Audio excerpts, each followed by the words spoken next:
ధర్మస్థల పవిత్ర చరిత్ర గురించి తెలుసుకుందామా? దాని వెనుకున్న దివ్యమైన కథ ఇదిగో. ధర్మస్థల పవిత్ర భూమి. ఇక్కడ ప్రశాంతత, భక్తి వెల్లివిరుస్తాయి.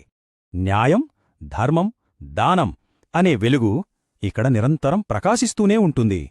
అయితే ఈ ప్రదేశానికి ఒకప్పుడు ఈ పేరు లేదు. ఆశ్చర్యంగా ఉంది గదూ? ఒకప్పుడు కుడుమగా పిలువబడిన ఈ ప్రాంతం ధర్మస్థలంగా ఎలా మారిందో చూద్దాం. చాలా కాలం క్రితం ఈ ప్రదేశం పేరు కుడుమ. చాలా ప్రశాంతమైన ప్రాంతం. ఇక్కడే దైవభక్తిపరుడైన బీర్మన్న పెర్గడే నివసించేవారు. అలాంటిది ఒక రాత్రి ఆయన జీవితాన్నే మార్చేసిన ఒక అద్భుతం జరిగింది. ఏకంగా దేవతలే కలలో కనిపించి ఒక పవిత్ర సందేశాన్నిచ్చారు. భీర్మన్న పెర్గడే వెంటనే ఆ దైవ సంకల్పాన్ని స్వీకరించారు. ఆయన పనులు మొదలుపెట్టగానే కద్రి నుండి ఒక వీరశైవ యోగి ప్రత్యక్షమయ్యారు. ఆ యోగి తనతో ఒక పవిత్రమైన శివలింగాన్ని తీసుకువచ్చారు. ఆ పవిత్ర భూమిలో అత్యంత భక్తితో ఆ శివలింగాన్ని ప్రతిష్ఠించారు.